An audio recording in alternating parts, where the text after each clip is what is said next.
James Angleton, the way you spin that story round.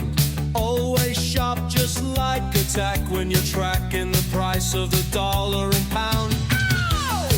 But drop the narrative, that thing that you inherited. Your history homos chariot just pulled up outside. Scott, William, Patrick on the scene, they're breaking up the subroutine. Something's crackling in your brain, MK Ultra make you go insane. Hey, don't you know we're only on the case for a good time, baby? Took a rose pill, now I'm reading these books for a long time, baby.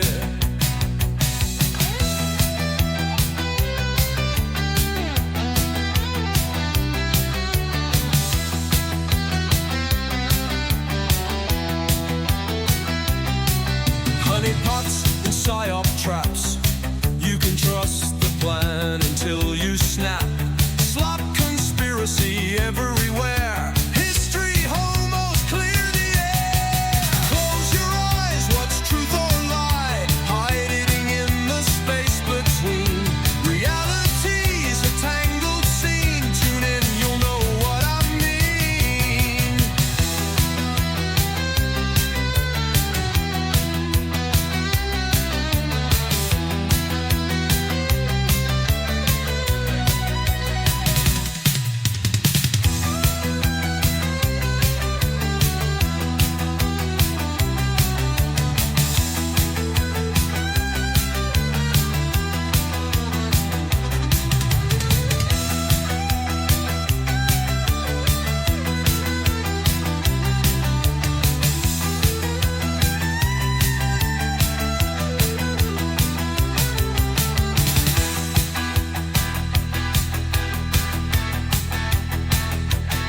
Close your eyes, what's truth or lie? Hiding in the space between. Reality's a tangled scene. Tune in, you'll know what I mean.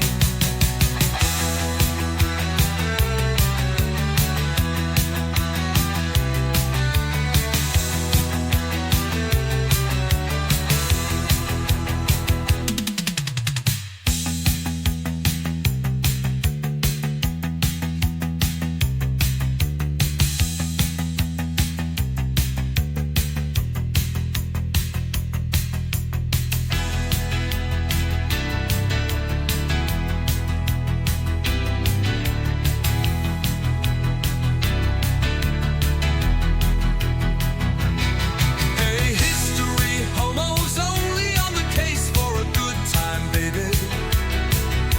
Took a roach pill, now I'm reading these books for a long time, baby.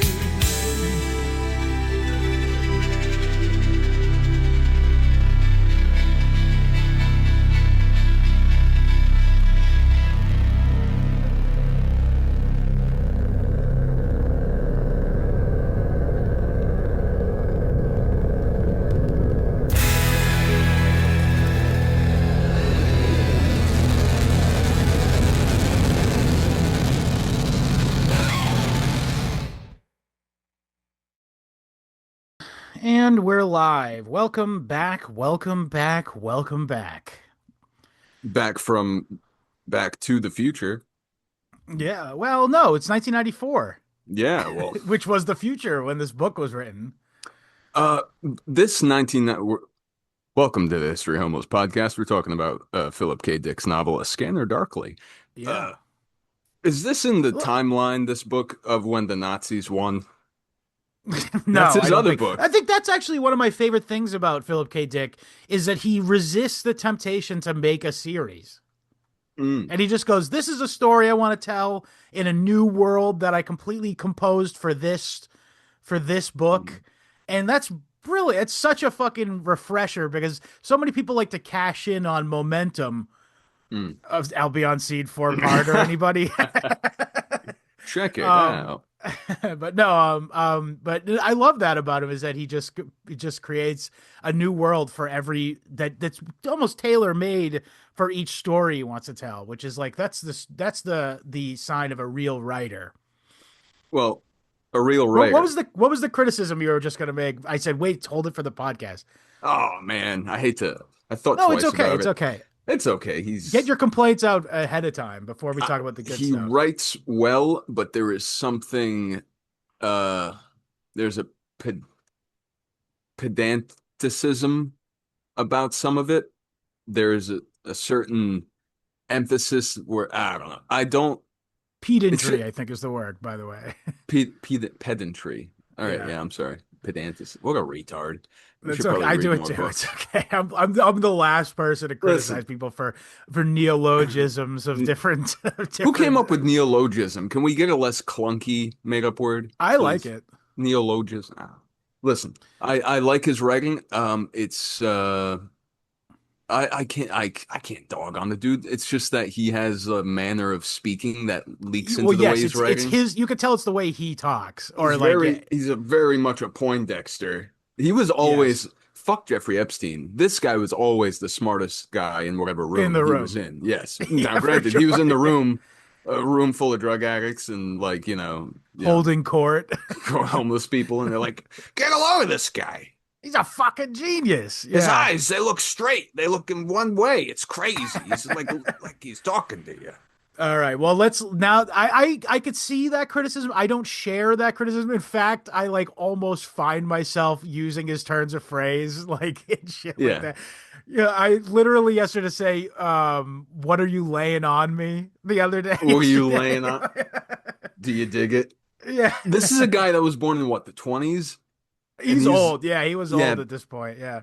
yeah, he was the guy that had to be referred to as, no, he's cool during the 60s, Yeah, he very much, 1928. Damn, I didn't even realize that how yeah, old he was. Yeah. yeah. So around Woodstock, he would have been 30. That Um, sounds right. That's right. Yeah. But this book is 20 years after, or yes, 15 years after that or so. he only took acid twice. I checked out an interview Probably of for the his. best, I would say. S- some people have taken it many, many more times, Well, I'll and say this is he clearly grokked the fact that that it's a fucking mind control drug. I mean, this book, by the way, just another talk about another entry in schizploitation theater. This is and like the OG schizploitation right here. This is insane. I had no did idea you hit how a switched on this fucking guy was the first time I read it. hold on? Did you hit a something? Did you hit No, a what? soundboard or because I hear like music? It's on your end. I don't hear anything. Is it on my end? It's very. It is on my end. It's a YouTube video called "Wet Jobs: Convenient Deaths from Thatcher to Blair," Oh, and it was just very eerie music. As soon as you said skitsploitation, I wish it came through on your end. Holy shit! have you been taking Substance D, bro? Fuck, dude, that's what I'm thinking right now. Reality is as wide as your skull. All right, Yeah. that's it. Well, okay, that's funny. This morning I actually Holy had a shit. taking Substance D moment myself. I was like taking shit out of the strainer in the sink, and I picked up like one of those portable coffee containers, Mhm. and that has a lid, and I picked that up, and then I also picked up the top part of the French press, and I tried to put that on top of the coffee mug. So you just totally I was like, "What round. am I been taking Substance D or something? My left hand's not agreeing with my right hand." All right. You're trying So to much write your ground to name with cover. your So car much ground to keys.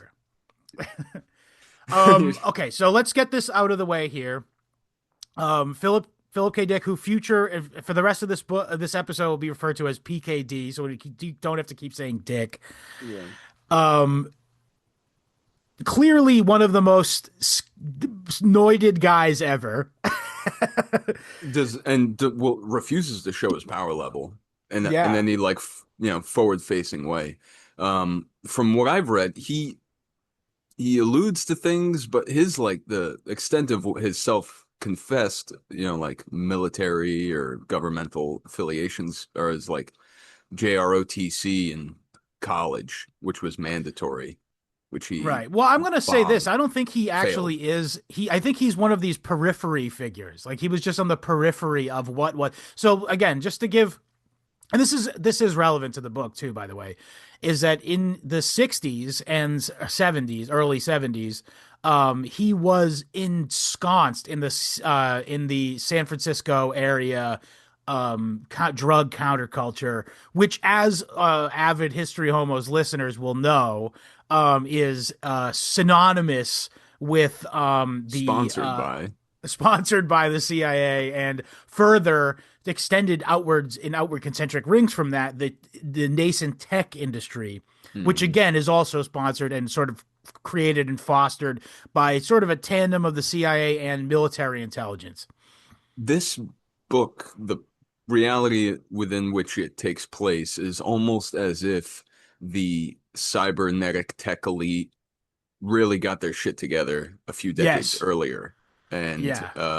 yeah, and maybe succeeded in uh, uh It also sort normalizing of drugs. presupposes the Cold War really didn't end, and the sort of that sort of like Cold Warrior ethos is still sort of alive and well at the time the book takes place, which, as we know, is not historical because of the fall of the Soviet Union. But he didn't Though, live to see that, so right, right. yeah. So He wouldn't have anyway, believed it. yeah, probably not. What But do you anyway, mean so David Hasselhoff uh shut down the Soviet Union? It's like, well, it's kind of not really, but kind of. but kind of he did have an impact. It was there for some. But okay, yeah, so that is relevant though, because again, this book is like a sort of memorial and or like It's like ode. Howl. Yeah. It's like an It's ode almost to that very scene we're talking about, you, and sort of the dark side of it, because a lot of people, particularly these tech fuckers, by the way, they get mm, nothing but rose-colored glasses to look back on that time period. mhm. Even though there's, the whole Manson thing, it came out of it. Like you talk to those like that Stuart Brand guy, and he's got nothing but nice things to say about that time period at all. Yeah. And Well, guess what? If you are living now, you live through that time period and you have a collared shirt that's been ironed and someone's asking you in front of a camera about it, you're not the one to who we're talk talking about. about? Yeah, Yeah, no. not who we're talking about here. Yeah, You, we're talking you about ever the read, human. I'm sorry, you ever read Howl by Ginsberg? It's yes, I've read it. It's garbage in my opinion. Well, ah, Well, okay, it's not garbage, but it's like it's something ah. I don't need to be. I've not. I've not Uh, revisited any of his work since, understanding his other work. Same. But His pedophile work. Yeah, but I still think that poem is good in the sense that it does it's call aesthetic. I'll give you that. it, but its emphasis is on what the detritus that's left behind the progressive cultural movements. I think this is a better way, better take on that. This Yes, book. yes, better, yes. Um, It's more and coherent. also I'll say this. I'll say if that specific time period that Howell's referring to, Mm. just for I would say that Junkie by William S. Burroughs is like a more enjoyable read that does the same thing. Never read Junkie. I read a Oh, bit it's of great. Burroughs. It's great. Yeah. Ever read his book about cats? It's a little No, I book. should read that. That sounds good. I'll dig that up. Yeah, We'll yeah. do an episode. We can do a bonus episode on that. PKD, better man, better writer. And Then this is a Ginsburg, that's not a fucking that's hard sell. this is a better treatment of this That theme. same This, theme. yeah, Yeah. yeah, absolutely. Okay, so and again, I will say this not to jump to the end here right now, but at the end of the book, there is sort of a author's note at the end of the book where he um does directly memorialize the like by name all the people that he lost like in this time period to rampant drug addiction and whatnot. So Mm. that is what you're supposed to walk away from the story from. But in the Well, midst of this sort of slow motion tragedy that you walk through with him, he also alludes to like such an insane level of knowledge of the inner workings of like deep politics. It's like amazing that again, last time I read this was not that long ago. I want to say like maybe only 12 years ago. And I had no idea. Like I was even into mm, conspiracies and stuff, but I had no idea of any of the stuff that he was fucking laying on me mhm. to Yeah, borrow a phrase. Yeah, from him himself. Yeah. You big into Pynchon? Thomas I Pynchon? haven't read any of his books, to be honest, Yeah. but I'm not averse to it. Just never happened. Yeah, I think for a lot of people, he probably tickles the same funny bone, tickles Yeah. the same elbow. Uh, in terms of this very it's not It's obtuse. oblique. It's oblique the way he Yeah, refers to all this stuff. And it's always like a wink. He does winks of yeah, stuff. yeah, He yeah. never actually explicitly says, well, we'll get into some of it. So let's talk about the plot. The way that let me give you the Duh. log line for those. Oh, obviously spoilers ahead if you haven't. It's a '70s book from the '70s, but if you would like to sort of experience the like vanilla version of it, um, to better understand this episode, I guess watch the movie. The movie's not Uh, terrible. It's not terrible. It's an enjoyable movie. It doesn't. I'll say this. I agree with you in that it doesn't even sort of scratch the surface as to the complexity and uh, um, depth of the novel, but it does give you the basic outline of the story, and it's well shot. Which I mean, they did experimental film techniques to make it, which is a little distracting, to be honest. But the movie's saved by the amazing performances because it's everyone in it except Keanu Reeves as a world class actor. that's so funny that you said that because I'm having a scene running through my mind where Robert Downey Jr. is just in every possible corner of the room and shot, He is that character in and that movie. Yeah. Woody Harrelson's, He's playing pulling Tai himself. Chi, Yeah. in a wig. And then they're like, all right, let's go. They're all leaving the room, and then Keanu Reeves just walks behind them like he was there. Oh, Yeah. good. He's unfortunately with he unfortunately enjoyed was enjoying his success of the Matrix, and they were cashing in sort of on his star appeal. Yeah. And listen, I got nothing against the guy. He just doesn't have the kind of chops for like an intellectual movie as opposed to an action flick. Just saying. I I think I don't know. This is a Linklater film, by the way. Yes, yes. It's so out of bounds for what Character for Linklater, him, yeah.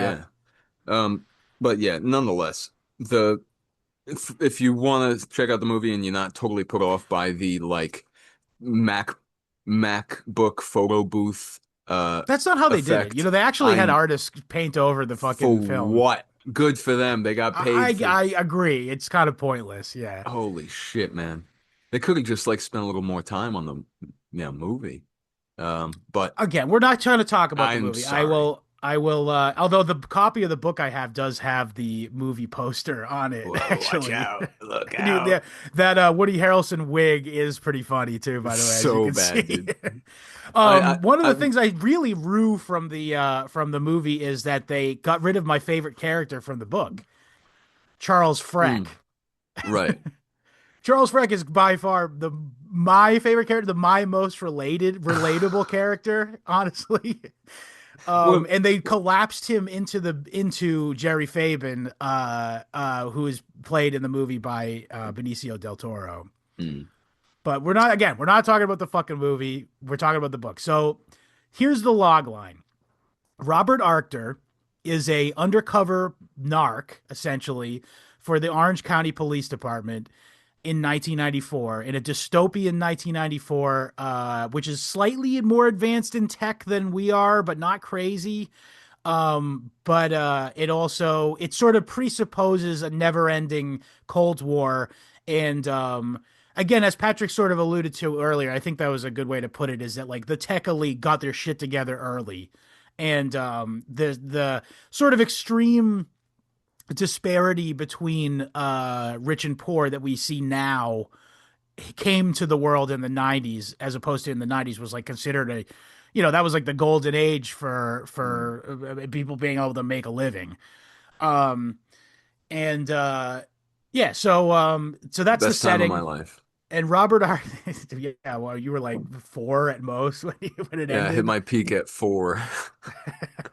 It's been um downhill since 4. I don't have that fond memories of the 90s, although I understand it to be. I remember like the homogeneity of it was good, and I definitely appreciate that looking back on it, but like Mm. in my own life it wasn't great, so it's hard for me to have nostalgia about it. But regardless, uh Robert Arctor is a undercover police officer And the way that they operate in these in this structure is that the officers are not known to the police department in order for maximum um anonymity and ability to penetrate. And the way they accomplish this is that every time they're around the police, they put on something called a scramble suit, which is essentially like, it's like a sensor Invisibility fuzzing cloak. out, like a fuzzing out blur sensor, like, as if but if it's in real life, not in a video. And I have to go out of my way to say this, that the creator of it worked at Bell Labs, which was the very lab that went on to make the ARPANET. Hmm. Perfect. Important. And by the way, it's also worth mentioning that PKD probably knew people in ARPANET who were working on ARPANET, likely. And he mentions that the creator of it was on acid, and he was sitting in his office on acid, and he suddenly heard hallucinated music playing in his ears and assumed it was the Rosicrucians. And then 5 minutes later, a different song came on in his head, and he was like, "It's the Soviets." And then I don't remember what the third one was. Of course, it's three, though, rule of threes. And he suddenly was struck with the idea to create the scramble suit, which the PKD goes on to say that it was assured to be in production because they were able to find a source for the materials out of like toxic waste, essentially. It's like an industrial byproduct was utilized in order to create them, which is just fucking hilarious and so realistic, by the way, that Yeah. a world shaping piece of technology that makes life for everybody worse is also constructed out of industrial byproducts. Yeah, um I'm just reading it back here, and his you can tell that PKD really he was reading some popular mechanics. He, yeah, whatever was around. The man he's talking about the GABA fluid, of the brain producing phosphine activity. Hell if I know. Um, well, if you're an addict, I'll say this: if you're an addict, the GABA receptors in the brain mm, is an important thing to understand, because that's where you can go into shot, like the GABA receptors is where you have like an alcoholic overdose or a benzo overdose. no kidding. Yeah, Okay. so addicts would know about this kind of stuff. Interesting. He And was an upper guy though, not a true, drinker. yeah, a lot of the characters in the book are. Mm. Um, yeah, I think it was an interview. He was talking about how he was talking to somebody who said, "Your pancreas is a mess. How much do you drink?" He's like, I don't drink at all." But I'm so agreeable that within 10 minutes, I'm thinking, and this is when he was thinking about these ideas of disassociated realities where you're living as Right. two people, where you don't know, am I drinking and not knowing it? Am I destroying my liver? Hmm. Um, so In altered states, you find, yeah, like there's a pretty common trope of people who don't smoke, but as soon as you get a couple beers in them, they ask for ciggies. yeah, and they're ripping them without a second breath, Yeah. as if they do it all the time. I think you can attest to the audience that I'm not one of those people, by the way. I never ask you for ciggies, even though I know you got some. I'm always waiting, Scott. I'm You're ready. never gonna hear it. I'm that part of my life is over. The tobacco I'll part of my offer them. life.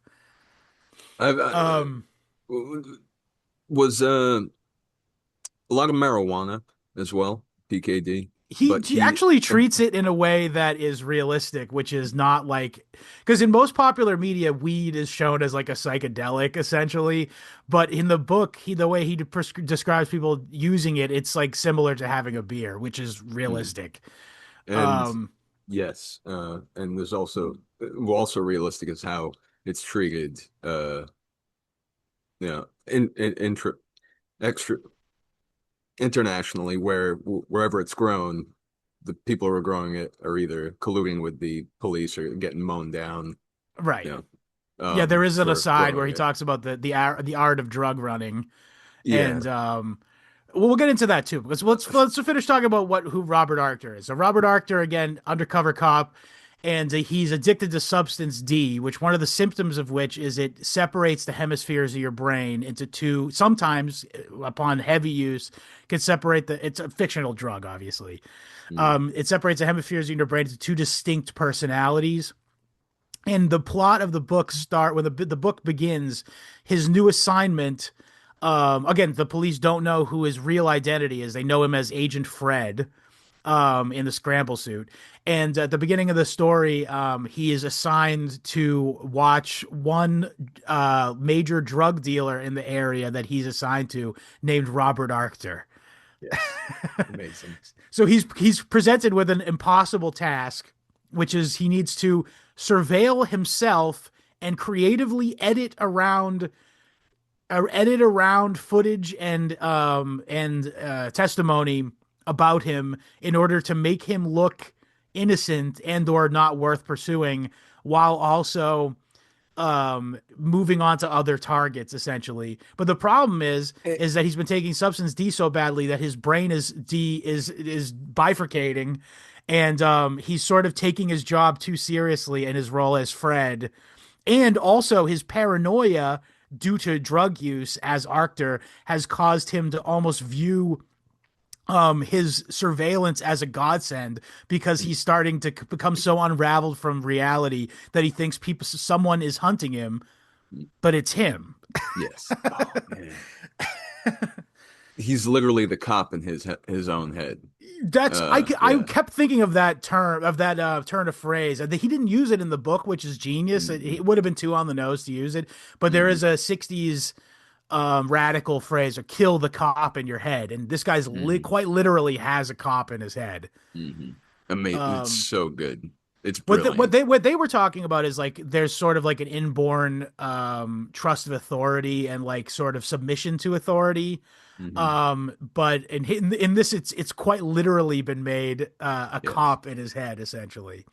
Which there's something about that you could take like implications of guilt, or do you think that maybe in real life PKD might have finked on some people, or felt bad about it, or maybe he had to lie about being at a place or doing something because he had wives, well, he definitely meditates on the whole leaving your family to go do drugs thing in this book too, by the way. And I think it's indicated, I think, within the context, within the layers of the story, that he does have a degree of guilt about it, because he shows Archer as sort of like a tragic figure, and that's like one of his defining characteristics, is that he abandoned his family because he was more interested in going to take drugs, and to the point that he decides to do so after he bumps his head on the corner of the counter when he's going to get a popcorn popper,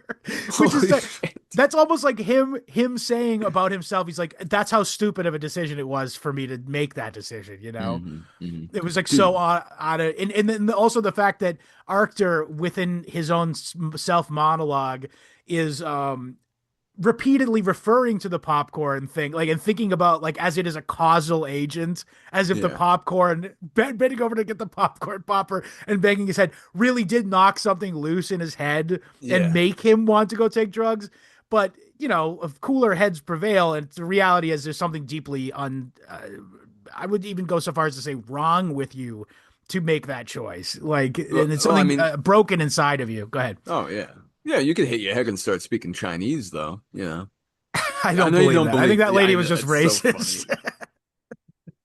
So but my goodness, if that was one of the most relatable parts of the book, was the opening a cabinet, leaving it open, then you stoop down for whatever, and then you lift your head back up right into the sharp corner of the cabinet, of a wooden cabinet, whatever it may be, and you're never more megalomaniacal or genocidal than in that is moment. Possibly the maddest you'll ever be. Yeah, I'll burn it all down.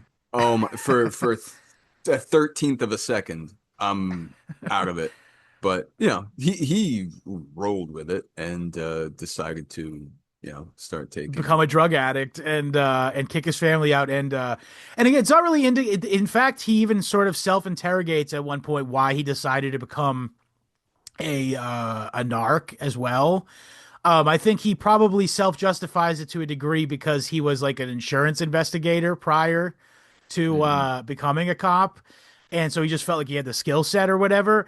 But I think the book is sort of devastatingly saying that in the sort of hyper paranoid war on drugs, Cold Warrior aesthetic dystopia that PKD believed would persist clearly and would stretch into the 90s. People sort of are just going to gravitate towards being a fucking narc because there's profit in it. And the system is such, it's so oriented that there's incentives for you to narc and also be a drug addict. You know what I mean? Like there's a whole part where he explains sort of the economy of the what's a word when it's panopticon, like the Ah. panopticon, the economy of the drug panopticon. And he talks about how the narcs will often become dealers on the side so that they can orchestrate big deals with which they can then bust people because Hmm. there's a big payout when they do a big bust. It's sort of like in Android's Dream of Electric Sheep where like they get paid on commission. Hmm. Yeah, Um, yeah. and so there's an incentive for you to actually create new deals in order to get big busts. And then on the flip side of that, non-narcs who are just drug dealers can, when they get burned by someone and or in order to eliminate competition, will just turn narc and then Hmm. continue being a drug dealer the whole Hmm. time. And this is a dangerous game they play because as we find out at the end of the book, the you get a fine if you're a cop and you become addicted, which is Hmm. necessarily part of the job is getting addicted to drugs. In order to fit in with these circles, you kind of have to do what everyone else is doing. Hmm. And so it's like they set you up to fail essentially. Like they set you up to the whole thing is like a self-punishing Yeah. sort of again Ouroboros. panopticon. Yeah, Ouroboros. Yeah, that's a good way to put it. It's more like a rat king, Yeah, you true. know. It's and meanwhile, while all of these gears are, moving in total perfect sync, Synchronicity. or clinking and clanking and grinding and exploding against each other, on straight people TV, which I'm not referring to the History Homos podcast. Clearly. I mean on, regular TV for, Normie straight TV. He uses normie the word people. straights, which is a Yeah. very at the time piece of Yeah. nomenclature, but he means like the normies. And in fact, you get a front row seat to the normies at the very beginning of the book, where he's addressing the Lions Club, and he has a mental Mhm. break in the middle of his speech to the Lions Club. Holy shit. The other thing, this is not at all explored in the movie either, by the way. And I really love this sort of very short, brief part where he talks about it in the book is the normies, the straights, as he calls them, they're all up to their eyeballs in debt. Hmm. And to the point where they're talking about the economy of like selling and buying stolen goods. And they said that anything that's worth value has any value in the drug circles has been stolen because otherwise it wouldn't have value if it wasn't stolen. If no one would, it wouldn't be in your hands if it was didn't get stolen. Yeah. Because and further at the end at the beginning of the chain for the normies, they didn't even pay for it either. They're on credit. Mm. So this whole thing, this whole It's Rat Fugazi, King, yeah. yeah, it's Even the normies are fairy like dust. completely entrenched in the like the shell game economy that is this, where all this money's pumping through the drug trade. Hmm. And that's where all the real specie is in the drug trade, and the normies are just constantly up to their eyeballs in debt. And also, he has this brief little moment where if credit is considered like almost like a passport, you can't go to certain stores unless you have credit. Hmm. So like the drug people don't even get to go to the mall because they have guards with laser guns outside where they check your biometric scan and make sure that it's your credit. Oh my God. Isn't it fucking brilliant, dude? It's such Yeah. a scathing prediction, which is so real, by the way. Like the whole biometric credit, that's how it's gonna be when we do have like this, like the guys with laser guns outside every store. It's gonna be based on your fucking credit. Like it is going Mm. to be. That's how it's gonna be. Oh man. What's easier to deal with, a dead-eyed robot or a dead-eyed cop, in the year 2050? I don't know He's got what. broccoli hair, he's mixed race. He's got the little notches in his eyebrow. Yeah. The vanilla ice thing, yeah. Hell yeah, dude. I do Ice, want that ice, to come baby. back. What, the notches in the Is eyebrow? it back? If you, it's all, hey, I'll do it live on the show right now just for Nah, I don't know fucking about that. laughs. But yeah, so let's Bring introduce it some of the back. other characters. The other thing is the each one of the characters in his crew are like archetypical drug people. So Yeah, if the you have grinning man. right, if Oh, you ever have been involved in like a even in a minor way in a drug scene, you'll know a guy just like Jim Barris. mm. A Yeah, yeah, pseudo yeah. intellect in Jim Barris in the movie he's portrayed by Robert Downey Jr. and he's sort of like a ex-military Poindexter drug guy, and anyone who's gotten into a drug scene at all knows a guy like this who like spends all his time researching how to make different concoctions of Yeah, drugs yeah, yeah, yeah. and it wants to explain to you how each drug works and the chemistry behind it. And he's also extremely condescending and annoying and a fucking asshole. Potentially violent. Potentially, That yeah, you always feel like you're sort of there's a threat to them. And I just want to say I did live in sort of a household. When I met my wife, I lived in a house with four other people in Holbrook, Massachusetts. And there was one guy there who in my old podcast, I'm not going to say his name or even his first name, but in my old podcast, we used to refer to him as worse roommate because there was a guy we called bad roommate. So there's another guy we called worse roommate. He was the worst roommate anyone has ever had. And he is Jim Barris, like to a fucking T, holy like shit. he is the exact same guy, exactly. And he was like Bringing always bikes talking about home. how he wanted to write a book on how to make different drug concoctions and shit, and was a condescending prick, and had all these like sort of like he hit his power level of what he really thought with most people. But if you got, for me, I'm an easy person to open up to. But yeah, he was like super into Ayn Rand and shit. Like, yeah, he's one So of these he's Jim Barris, right? Like 100%. wasn't wasn't that Bears who No, laid that was Charles uh Freck laid with the yeah, Fountainhead. We'll talk about him. Well, I want so to talk about fucking Charles Freck. Charles Freck is the most relatable guy in the book because he's sort of just crashing. He's sort of crash and burning, and he is just sort of a normal guy caught up in it. He doesn't have like the existential drama that Arctur is going through. yeah, And he's just sort of trying to get along, and he gets and you go into his head occasionally, and he's sort of like a comic relief slash grounding technique that yes. PKD uses because you go Well, into the head of Arctur, and it's really disorienting to go between like the two narrators as it yeah. goes on in the book. But and then also just like the whole drama and paranoia. Freck isn't paranoid. He's sort of like just a well-meaning guy who's caught in this terrible spiral that they're all caught in. And by the end of the book, he watches his friend Jerry Fabin. One of the best parts of it starts you out right at the beginning of the book. Charles Freck and Jerry Fabin are trying to hunt for non-existent aphids Aphids.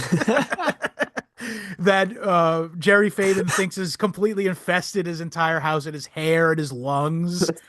And they're all fucked up on substance D, which is a dissociative. And like the power of this dissociation that they are experiencing together is so powerful that Charles Freck is helping him collect aphids that don't exist and Yes. putting them into mayonnaise jars. And then later in the book, he goes, "You know what I did? I spent 6 hours, 2 days straight picking up aphids, and then we came to the next day, and there was not the jars were completely empty." And I think This sort of Freck, scares him straight, though. Basically, that sort of yes. that happening, and Jerry Fabian getting put in the federal aphasia clinic. Yes. Poor Freck. Yeah. Did he correct me if I'm wrong, but he started to see the aphids as well, right? While he was high. Yes, yes. So And when he came that's to, he was like, "Oh, there's no aphids." But the hallucination persisted for Fabian, which is why they decided to put him in the federal aphasia clinic. on adjacent to this, we should do an episode on mass hysterias throughout history, Yeah, that's fine. I'm down. dancing plagues and shit like that, because Oh yeah, the it's strange to me, these two people take, they do take the same drug, but they're distinct individuals, and but they're sharing a hallucination that's right. through nothing but what, mimesis, what, just I guess, yeah. yeah. I think it's like So charismatic, empathic sort of thing. Well, because later they all argue over how many gears a bicycle has yes, and how it works. And a black guy comes and he talks in a stereotypical black voice. love that.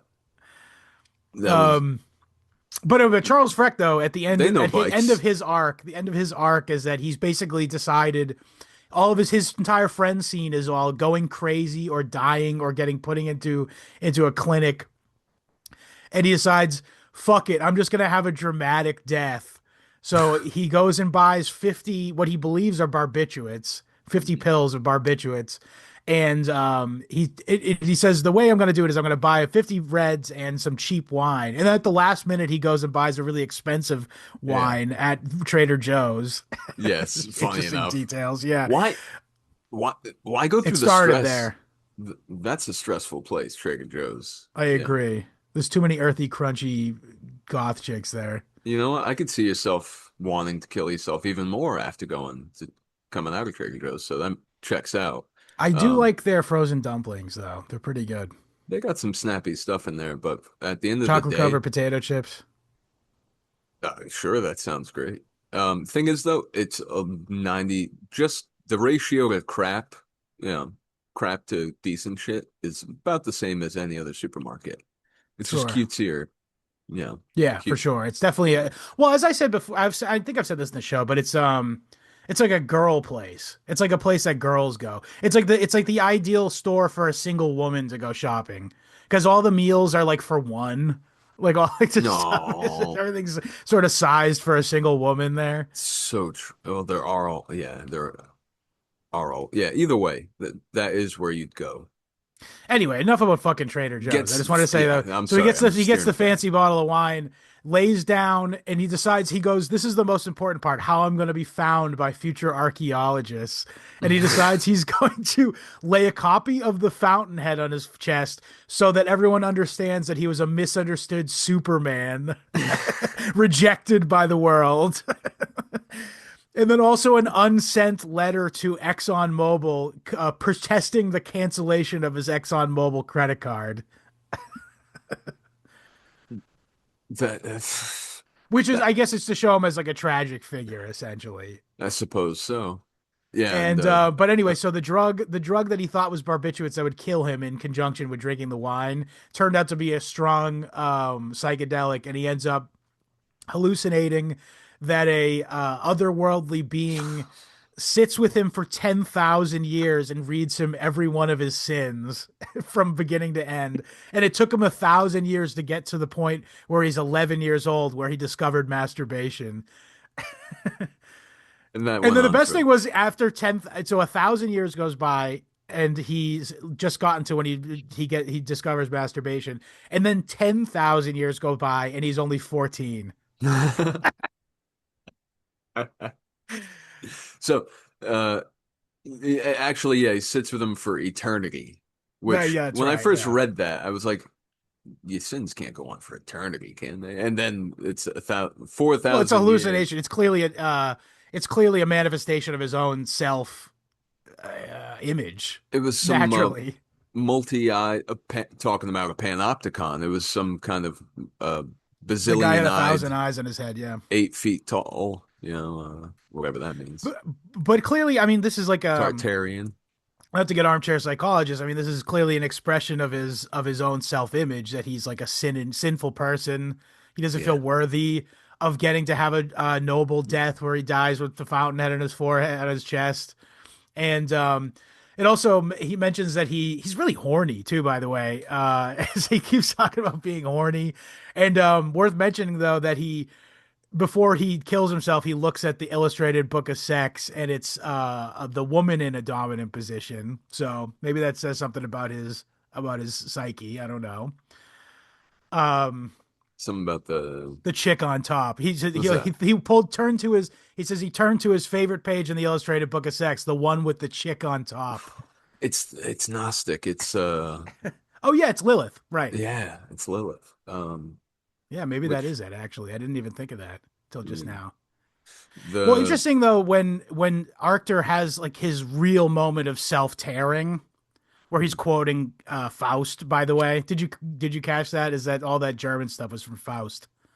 I didn't look up all of them, but yes, Faust. But If there he we also should looks at the illustrated book of sex, and the page he opens up to is a man nuzzling at a woman's breast, which I can't not see as maternal. Like he's clearly having a yeah. yeah. Um, it speaks to the He wants to be in a back. It seems like he wants to return to the womb because he's realized that he's now, at this point he's irreparably broken into two psyches. yeah. And it's at the same time he recites a line from Faust about how I have two souls within my chest. Hmm. Shit, yeah. And the two souls within your chest, you are made of two souls, mother and father. The father's gone, and Arctur himself Yeah. literally vacated the household. And, where are the mothers in this book?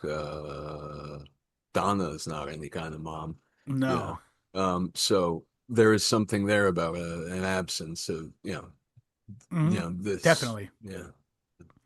Or it's like when you're at like your drug nadir. I guess is that moment where he's that chapter 11. By the way, is the best chapter in the book. That's actually the end of chapter 11 is where Charles Freck tries to kill himself, Yeah. and that's how it ends. Well, the beginning of chapter 11 is where it's where his brain starts to separate into two distinct psyches, and he gets in a cab and goes to pay off a check he owes. And this whole time, by the way, he goes there thinking, "Oh, Jim Barris, that fuck, he used my checkbook to do some sort of nefarious bullshit." His paranoia is at peak. He literally is under the impression because he watched through the surveillance equipment that he himself installed. Um, he watched Jim Barris answer the phone and be a dick on the phone. He hatched this entire fucking fantasy in his head that Jim Barris has been working against him and trying to he never even came up with what the scam was, by the way. Kill him. I think at one point he's like he's just going to shoot me in the head while I'm sleeping. um and but so he goes to pay all this off and he's in full paranoia mode, and then he leaves and his brain switches back into Fred. It switches back into the cop, and he's now scheming on how he's going to nail Bob Arctur. And I can't get away from this. It's so perfectly represented to me in theme. You ever like see like a noir detective movie like, and there's like it's a Spy trope. versus spy. No, I mean like Yeah. some of them like the 40s. Yeah, yeah, yeah, But it's a yeah. trope Plenty. within that genre that like the detective, he's in a cab and he's on his way to the big bad's lair and he's Sure. piecing the whole thing together. Yeah, But yeah, the yeah. irony of this scene is that he's going to his own house Yes. and he's piecing together how Bob Arctor must be the mastermind of this big drug operation. He clearly has some connections to the actual source of, and the actual source of Substance D, which he must, as a police officer, crush. And he even goes on so far as to say, man, that fucking house that he lives in, what a scumbag. We should take it away from him and put it to better use. You know, like have a wife and a family in it. It's the same house that he kicked his wife and family out of. It's so, oh man. Yeah, the wicked flee when none give chase, isn't that whatever it is?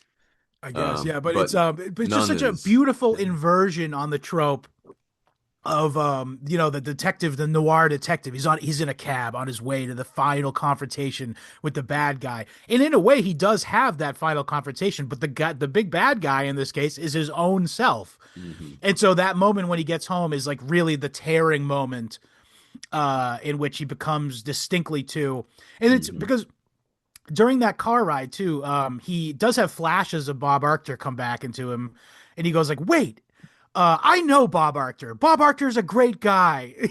It's like, but he's literally arguing with himself, and it's so disorienting to like read through this, and you're like, you feel like you're fucked up. Mm-hmm. It does the trick. I think PKD probably wanted that. Yeah, he probably could have cleaned it up a little bit, but decided not I'm to. happy with it, honestly. Yeah, exactly. I will say this: I listened this time to the I listened this time to the Audible audiobook, a version of it, and it's narrated by Paul Giamatti actually, and he does a really good job in doing all the different voices. He does a different voice for Fred and for Bob. Oh, that's sick. Yeah, so you can hear him distinctly being different people, like when during that scene specifically. He has like a more he's like, I know Bob Arctor. He's a good guy. And it's like kind of like a dude, like a head kind of voice. And then when he's Fred, he sort of puts on, like, first of all, like a gravelly robot voice, because when you're in the scramble suit, it makes your voice into a robot like voice. Yeah. But it also sounds sort of like a grizzled noir detective. And he goes like, Yes. This guy, he must be there must be something up with him. His money doesn't match up with his money doesn't match up with his finances. His income doesn't match up with his finances, and there must be a good reason why. This is another thing. It's just so many tropes of like that like drug war. Like he goes, well, there must be a reason why the police are after him. Obviously, he's someone who's, it's like that idea that if the cops are after him, he must have done something wrong. What else are the cops gonna do? Bother good people? Yeah, No. right. Exactly. Yeah, but I think yeah. Go ahead. I was just gonna say it's especially hearing it through Jamatti's he can do different voices. He did a lot of different voices. He did a very funny black guy voice whenever there's a black character. See, I regret it because I just read the book and I listened to a bit of the AI audiobook that I found on because that felt funny to me. And it wasn't that it's bad. It's kind of a double entendre, unintentional. Yeah, I guess. I don't know. I was being cute. I totally see what you mean where that is that's such a literally juxtaposition of I actually read this twice. I this time I listened to the audiobook and read the book. Nice. I wanted to get both. I gotta check that out. It's good. Actually, if anyone is just interested from this book, or this episode rather, if you're just interested in the novel in general, I do recommend the Audible treatment of it because again, the Paul Giamatti is like really fucking. And I will say that's a little influenced by the movie because Ernie Luckman, who was played in the movie by what's his name? Fucking all right. Woody Harrelson. He kind of has a southern accent affect to it as Luckman. Although I don't know that the real guy who Luckman was based off of necessarily would have had that. But Luckman, by the way, is like interested in theology, and at one point he pulls out a fucking Pierre Teilhard de Chardin book and reads a passage to Jim Barris to tell him off for being an asshole. What was the exact quote? I'm pulling it right now. Oh shit, I forgot the T. It happens. But yeah, they're fixing the car and arguing, and Barris is being a dick as usual. And Luckman comes out and threatens to deck him after reading this piece of theology, I guess, from a cunt.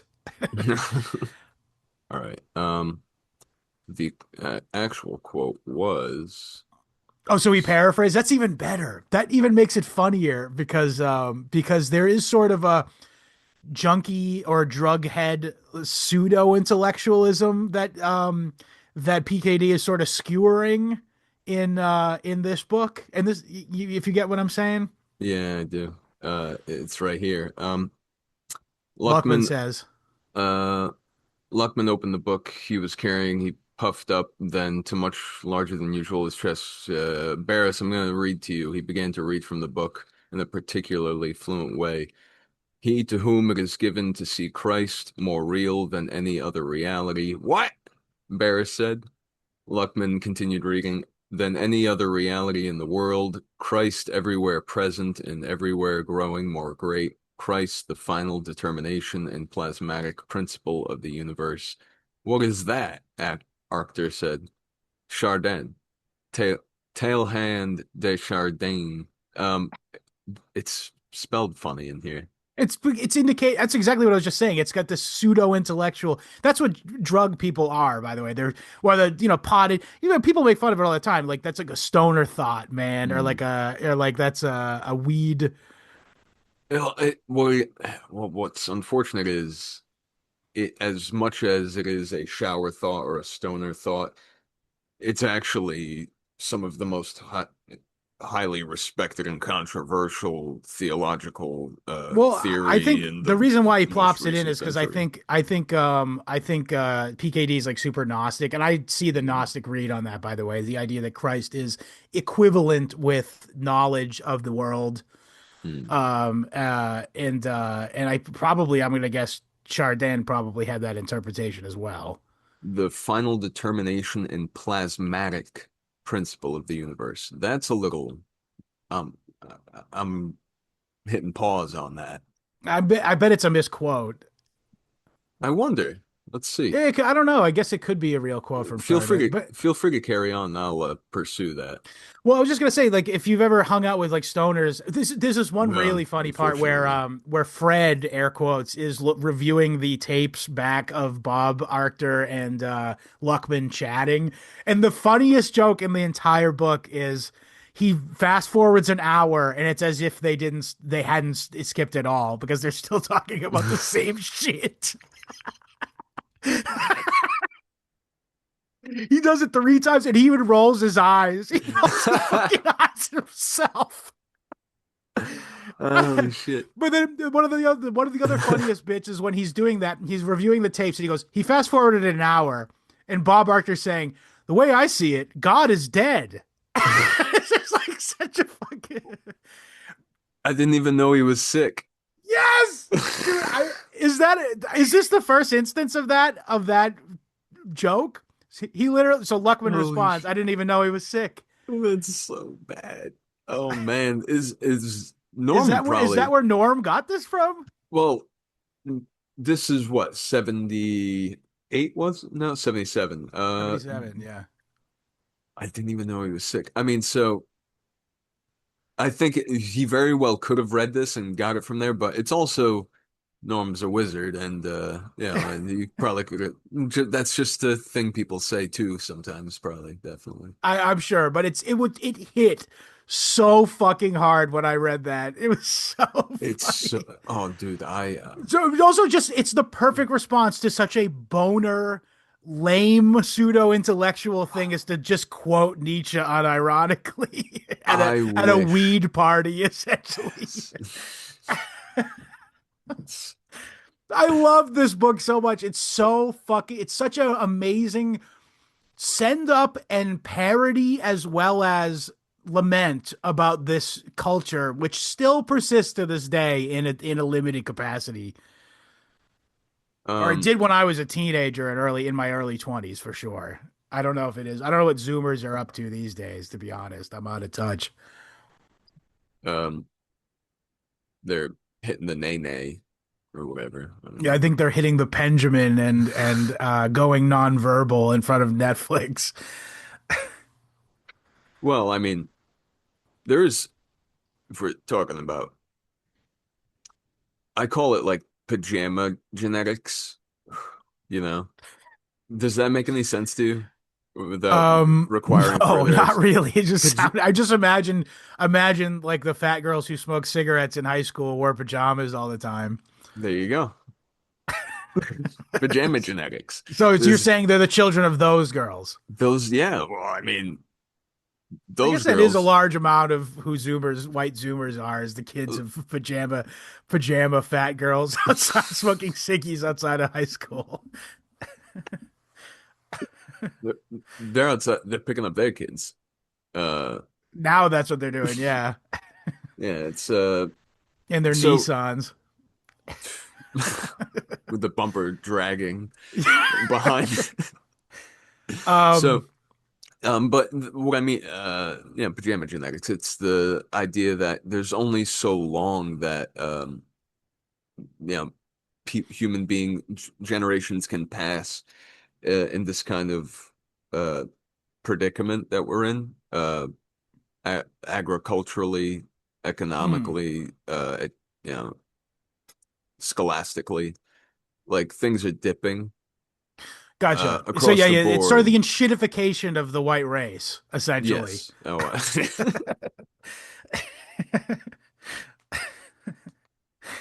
holy shit. gotcha. Yeah. Yeah. So it's Capitalism did do it too, a little oh bit, man, at least with some aspects of it. got us good, man.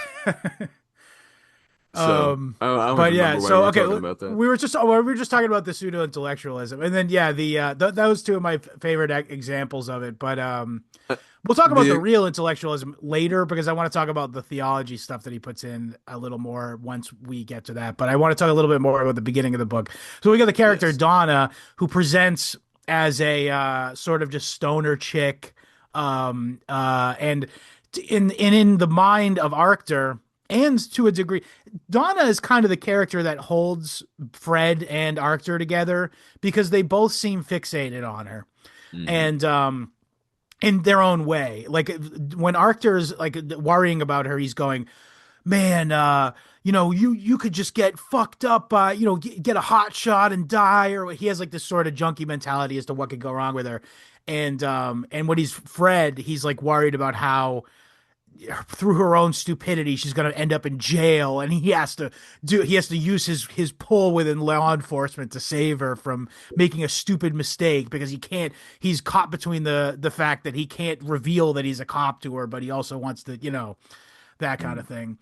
The other thing that's the as a major theme throughout is this like idea that um there's this the paranoia of the Arctur segment of his brain is so intense that he almost like wishes to enhance or like sort of push forward this surveillance because he's gotten so slushed in his own words that he doesn't know what he's fucking doing. Like, so one of the major conflicts at the beginning of the novel is his cephaloscope, which is a fictional entertainment device.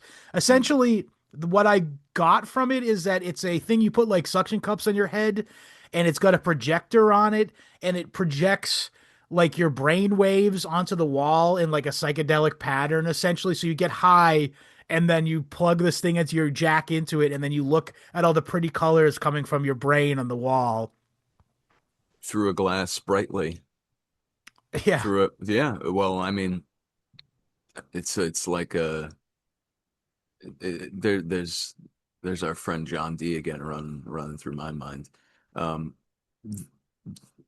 we've always known Oh, a that there's psychological projection of what's in your head, and you're ascribing sort of you're using technology. Whether in John Dee's example, it's like a mystical technology, but in PKD's, it's actual technology.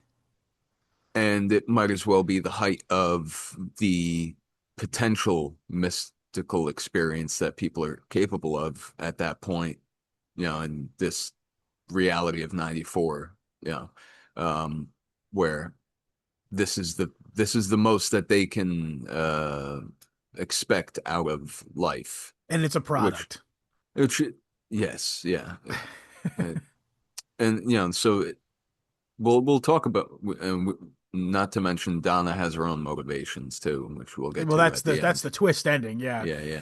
But I love a but good twist, by the way. It it was a saves it good right twist. till the end for the Yeah, twist it too, which was a is good, brilliant.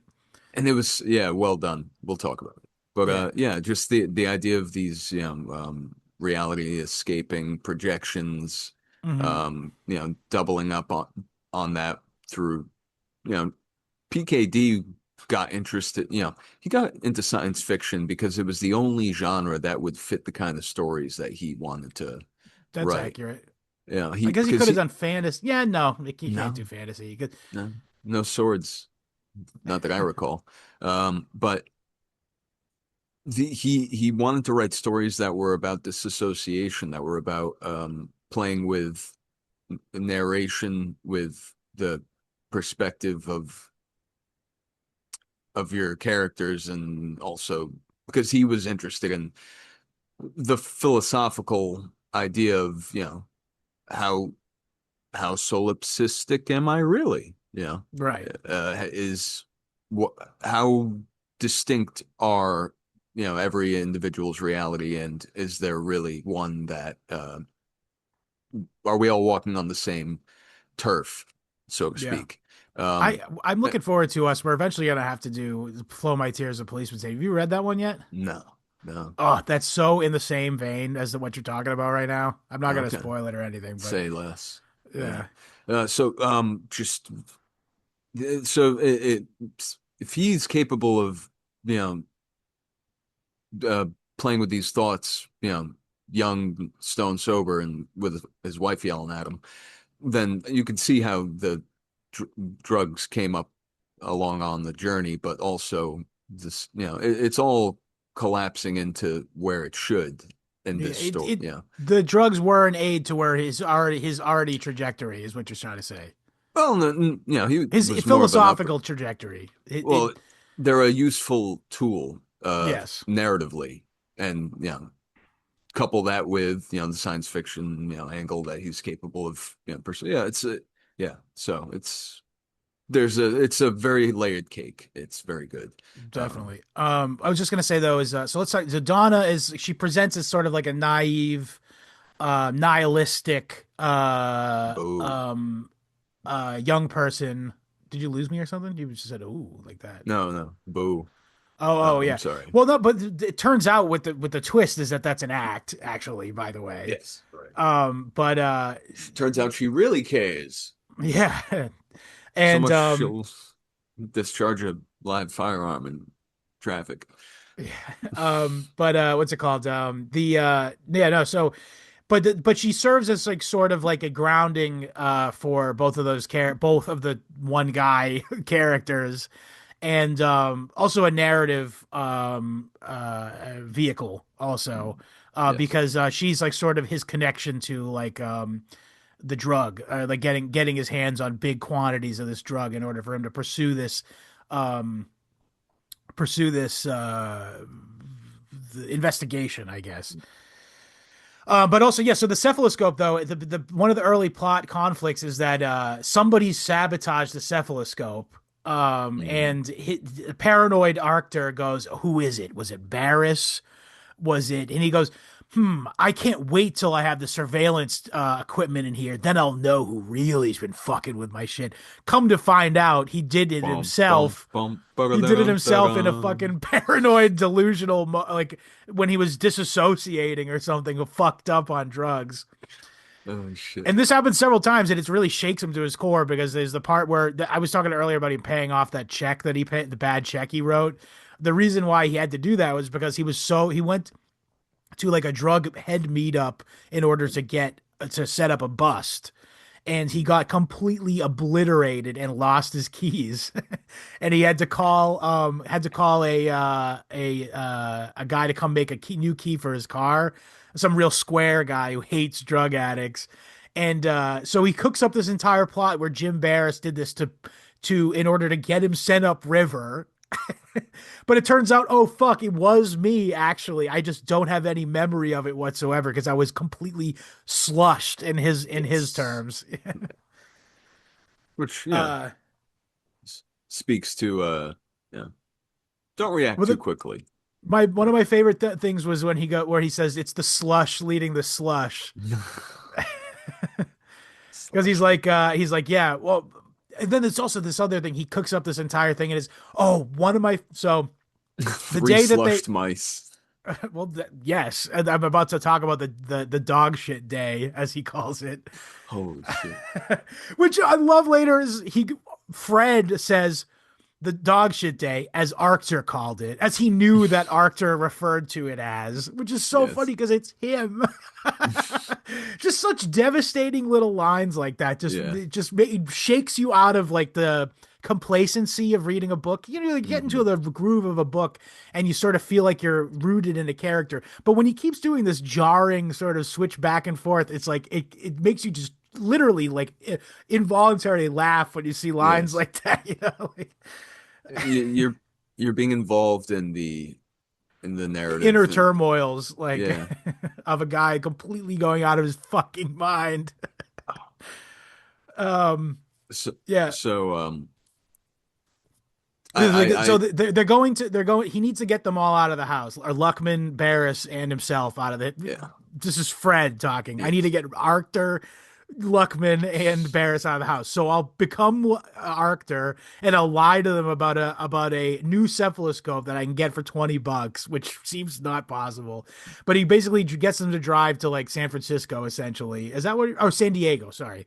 And on the way, they get into like a car accident, which seems like, by the way that I got it is that it seems like he just let his car completely go to shit and nobody sabotaged it, because the offending issue is that a screw got basically all the way unscrewed, which caused, and I'm not going to get it. You mentioned before that he's probably reading Popular Mechanics. I got to agree with that, because this shit was way over my head with all this car technology. I'm sure if this list, I know we have a bunch of listeners who work on cars for a living and they know exactly what we're talking about, but this was over my head.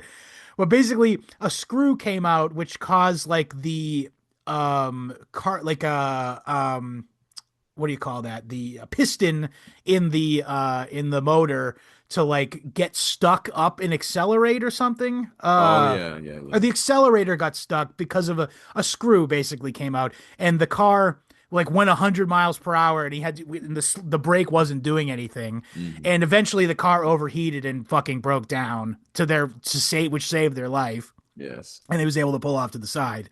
If that ever happens, folks, turn off the car. That's what Barris said. He's like, why didn't you shut off the car? And he said, I was too fast, meaning he was fucked up on drugs. Yeah, I was too fast. So they go, but the best thing is that they go into the car, and the most obvious solution isn't immediately apparent to them, which is what I just said, is he just hasn't had his car tuned up in a long time, and he let this screw that should be tight become loose. But immediately they go to, somebody sabotaged the car and rubbed dog shit all over it. Oh, it had me there for a second too, because he's like the way he describes it, you're walking reacted. with him. You believe it. You believe that it really was dog shit all over the thing. But no, it's clearly fucking not. Like, none of the other people reacted as to whether there was dog shit. It was just Arctur. It's all in his fucking head. At that point, have we addressed the fat black pimp or whatever his deal is? Has he been on we that? didn't talk about, but he's only sort of a side character. But we would talk about New Path. That's important. Yeah, I think because that's what leads us to New Path. That's why he's there initially, right? No, that was a different day, but that was not the dog shit day. That was the day that he met up with the junkie girl who got beat up by her gay boyfriend. Yes. That's a sad part of the book, though, but it's clearly he wanted to tell a real story that he encountered, which is just sad.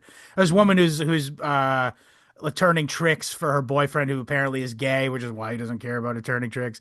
And he's using her as a source of money to keep his heroin addiction going, essentially. And that was a thing that PKD encountered in his Yeah. real life, which is, again, this is where like the book, it sort of vacillates between tragedy and comedy. And Mm. that's there's a little bit of comedy in that, because when the guys try to beat the door down and kill this woman, they go into the elderly neighbor's apartment. Hmm. And again, the dog shit theme is the old people have been living every single day with these people nearly killing each other directly through the paper thin walls. And the loud noises. Also, they're in a slum, and their biggest complaint is that they don't pick up after the shit in the fucking in the courtyard of their apartment. And the old lady goes, "It's dog doo." And even uh, Arctur, scrambled brain as he is, laughs at the irony that these people are most utterly concerned with dog shit, as opposed to not living in a terrible, terrible slum where there's violence around you at all times. well, I mean, it's what they know. It's It is what they know, yeah. there's I guess, yeah, there's a sort of sense. I think that's almost a comment Dick is sort of predicting that by this time, like the institutional violence that is the sort of orgy of drug war slash drug abuse violence that feeds itself, as you said, as a rat king or Ouroboros, uh, has become so sort of embedded into the psyche of the American people that. that they would care more about dog shit than that. It's Well, become so commonplace in this world. it's a shared space, Scott. Come on, come on. Well, that is the thing. It's, hey, behind closed, whatever you want to do behind closed doors. If you want to literally shoot up and shoot out and, kill each other, as Right. long But clean as, up after your dog. It's a yeah, shared space. make sure it's hollow points so they don't go through the walls and bother your neighbors. But, and clean up the dog do, because that's a shared space. And I, It's hyperatomization. Yeah. yeah, it's very sad, how Um, real this is. Yeah, so thank you for reminding me about New Path. Very, very super yeah. duper important. I'm super great.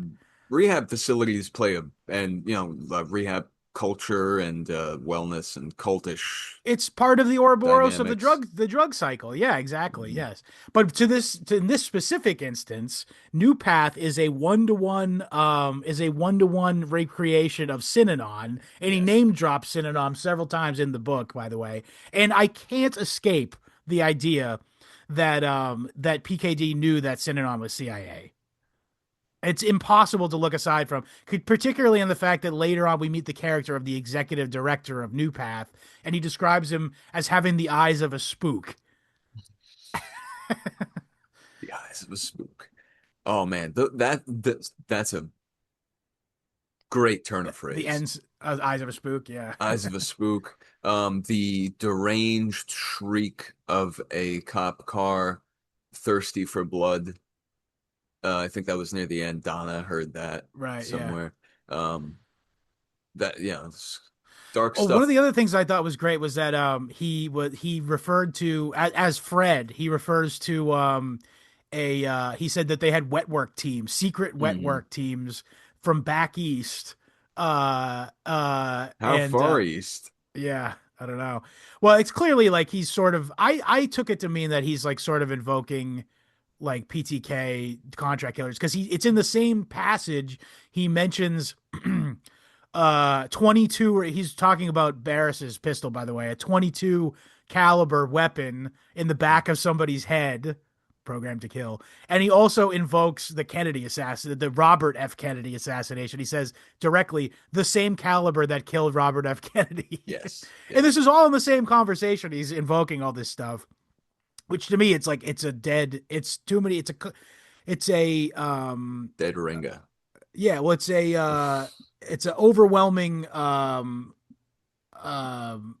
what's the word I'm looking, concentration of references I can't Sure, look aside from. sure. And especially because the fact that it's like sort of like this. He talks about it like one of the things was they don't even take money; they just draw straws as who's going to be the next American president. Um, Great line. yeah, But also, okay, I want to talk about the New Path a little more. So New Path is Synanon. They engage in the game, which is the attack therapy. Later on in the book, not to jump ahead, but um, a character has been his head shaved, and they said he got a haircut in response to having been in the done something women's. wrong. He went into the women's barracks or something. uh, And but my point is that haircut is a term that was fucking used at Elon.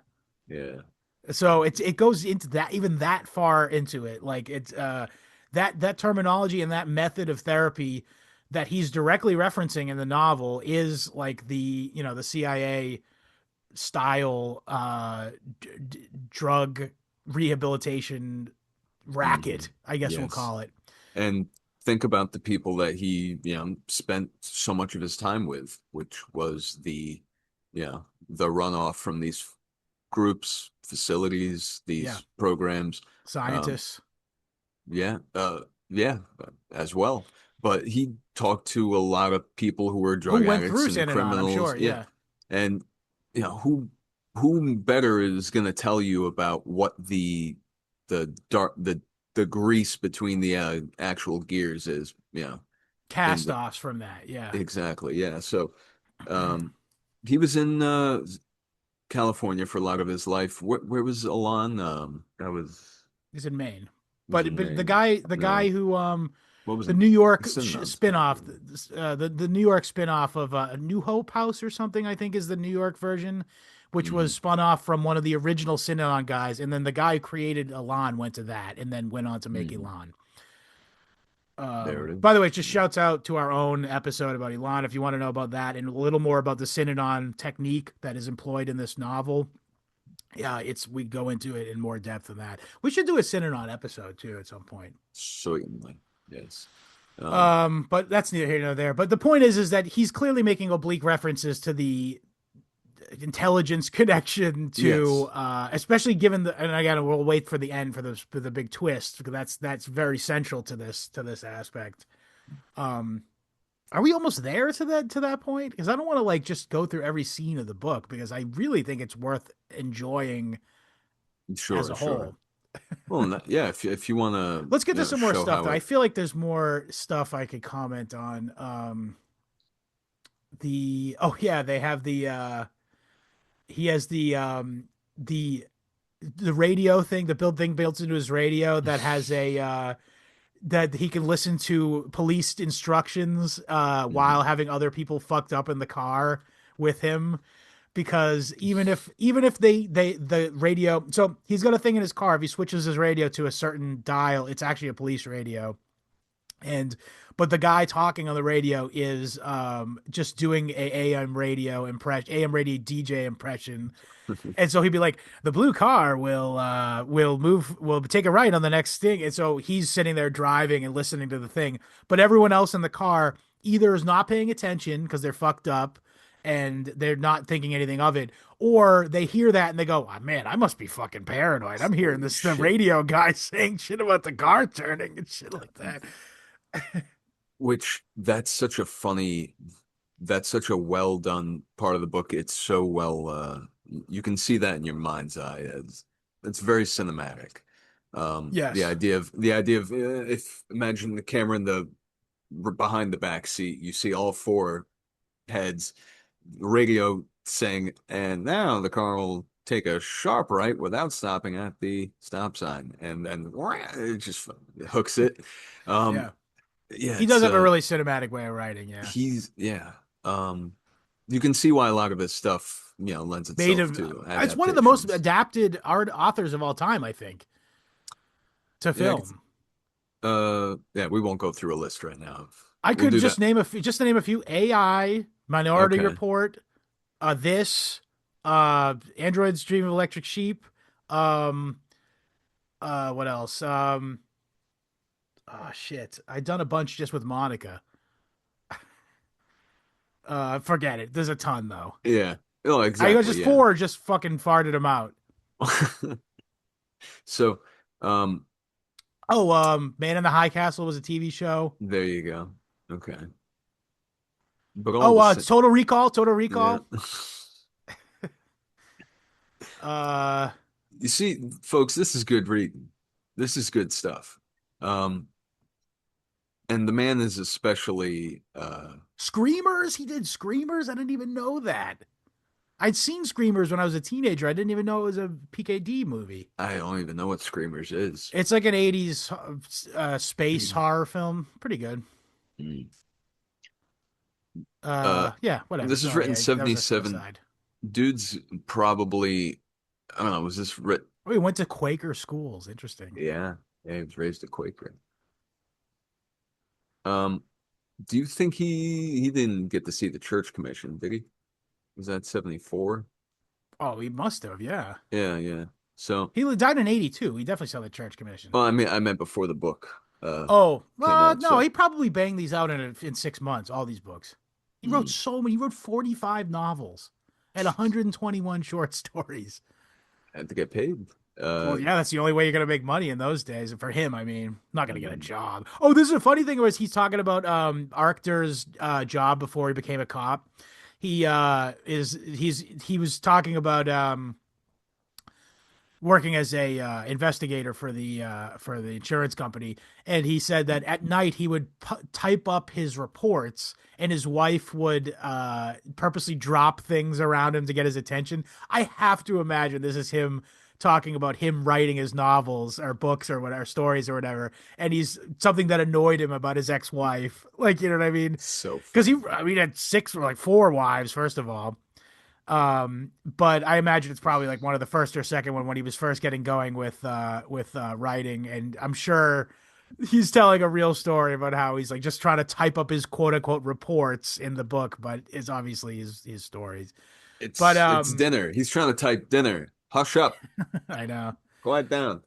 Um, yeah. So let's see. I wanted to talk. So let's talk about "Through a Glass Darkly." So that's a quote from Paul's Corinne. epistles to the Corinthians. Yeah, yeah. And let's just talk about let's divorce it from the context of the novel real quick, and we'll just talk about what Paul meant in the Bible by it, which is he's talking about reality. So he's saying in the living world, in the fallen world, in fact, specifically I think he uses the term fallen world referring to the earthly life we live past the fall of man and Adam in the Garden of Eden.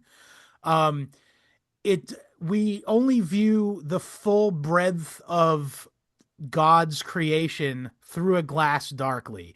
Now, this is it to us as modern people. This sounds weird because when we are talking about a mirror, the original word was, I think, the same word they had for mirror, by the way, in Greek. And when we see a mirror, we see a pretty good approximation of what you is actually reflected, because they didn't have mirrors at the time, and the only thing they had for mirrors was like a highly polished piece of metal. So there was massive distortion as to what you could see with a mirror at the time. So when Paul's saying is when you look in a mirror, you only get a very corrupted version of what the reality that is it's reflecting. So he's using that as a metaphor for in a fallen world, if you haven't accepted Christ into your heart, you don't understand the full breadth of what reality is. That's kind of what he's saying. I don't know that that's the word he would use, but basically, you don't see the full picture until you are reunited in spirit with God. Essentially, that's what Paul was talking about. And in the context of the novel, is the idea that because of this fucked up brain situation that Arctur and by extension the other people who have imbibed this drug and become addicted to this drug, they now don't even have they literally view life through a glass darkly because they cannot perceive the reality that's around them because of this. Oh, we should talk about the psychological tests they do to them. So they have him do this battery of tests where they have him look at something with his left eye and then look at something in his right eye and then grab something with his left hand and then grab it with his right hand and see. And they're giving him different items in trying to compare which side of his brain how it perceives different things. And they've determined essentially that there's not only is there two distinct personalities, but they both perceive everything completely differently. And that's kind of natural as the way the brain actually works. And they go into the actual biology or the physiology of it, because the left section of your brain is the language center.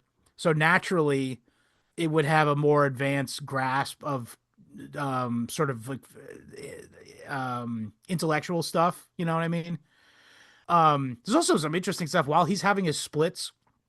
Like there's little break-ins of like a sort of psychological or psychiatric text, which I don't know if it's real or if he wrote it himself, but it seemed based in real science.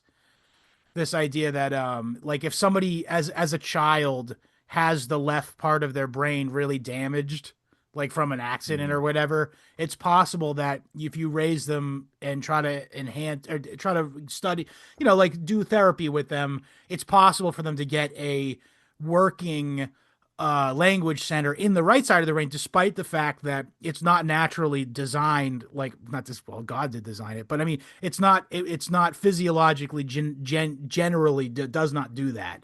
Usually that's the motor part of your brain, but It's incredible. it's kind of amazing and kind It's of like evidence lizards. of design, honestly, in my opinion. Lizards grow back tails, and we Humans, our main thing, our main thing is thinking as human beings. It seems like our or it's our superpower, I should say. If every creature on Earth had a superpower, ours would be reasoning. Um, and yeah, to that extent, the brain, and I think by extension, the design, the intelligent design of our brain was it provides architecture for that to happen, which is kind of a miracle if you think about it.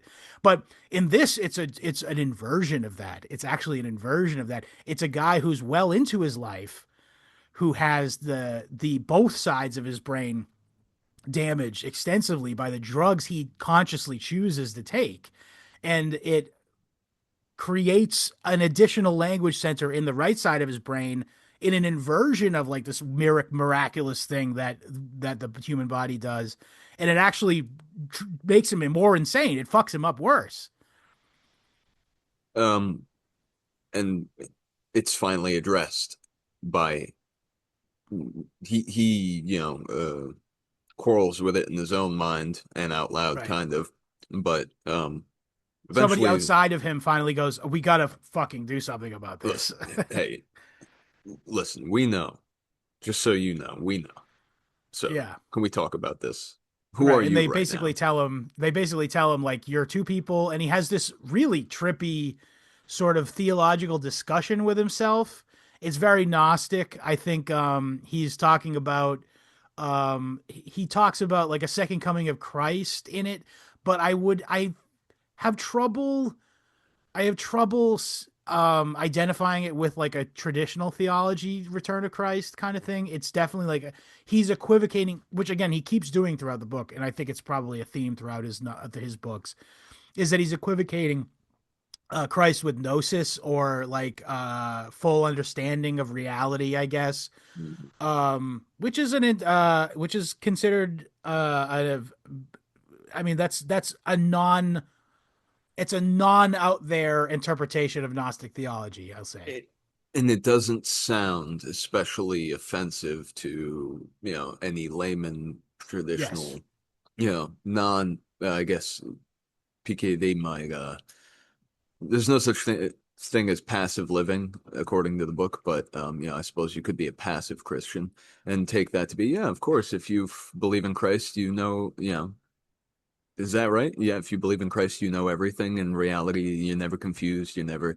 No. In fact, that's when everything gets much more. Now you just, by having as far as I understand, I'm a bum.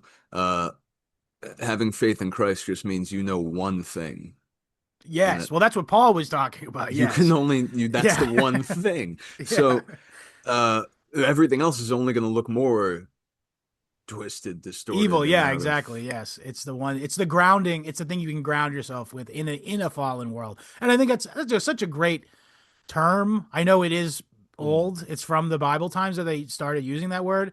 So great though, because it's like, No, it no, no, I'm no, sorry. it's a No, great no, yeah, expression of what we live in. I'm saying.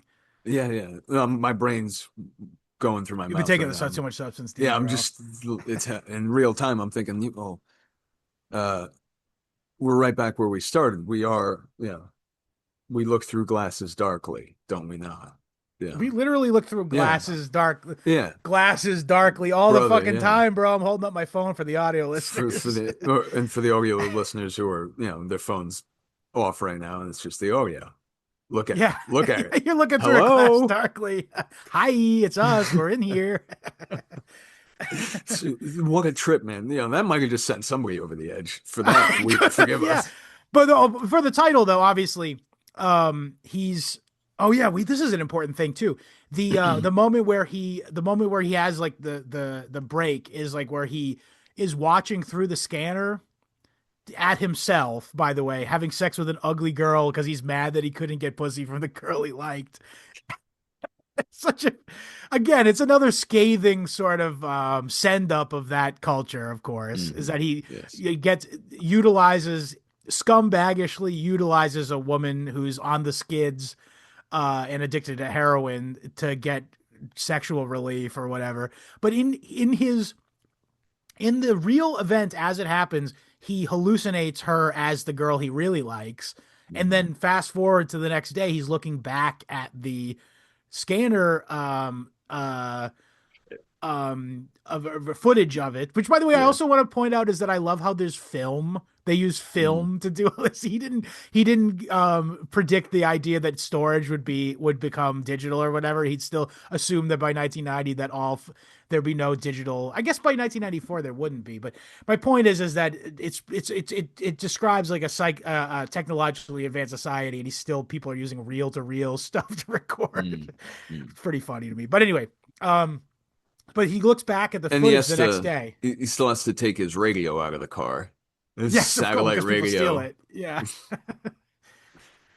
Some things never change. That's true. Yeah. But I was gonna say, so he looks back at the footage the next day, and he also, as Fred, perceives the hallucination of the girl transforming from ugly junkie girl to Donna. Which means though that he's now can't even rely on technology to report back accurately. He's so far gone. He's now looking through a scanner darkly, not just a glass darkly, meaning as a metaphor for the human experience.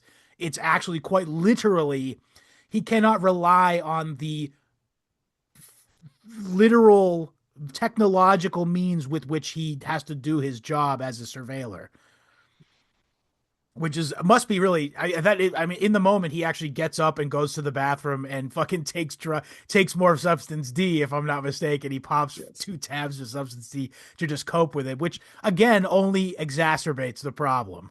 It's an occupational hazard. It's it's part of the Yeah. gig. There's no insurance for it though. So yeah, that scene where he's in the cafeteria. I love that scene, by the way. So he's talking about, he's having this theological discussion with himself where he's sort of going through the gnostic theology and I think he's sort of he's almost hoping essentially that he's like hoping that there will be a moment where Christ comes back and cures him of this problem that he's facing the reality of the fact that his bosses have told him directly, like, you're done. We're going to take you off the case. We're going to put you in a clinic. Your entire life as you know it is over. And, and by the way, because you got yourself addicted, something we knew you were going to do, we're going to take all the money you were supposed to pay you too, fucker. Yeah, your money won't be any good where you're going. His boss even says, keep your gun. Why don't you just drive up into the mountains and blow your fucking head off? It's probably the better choice than going into a clinic because your brain is completely mush. And he goes, hey, and in the bright side, maybe you do snap out of it and give me a call. if you do. You can come back and do the job again Yeah. and ruin your fucking brain again.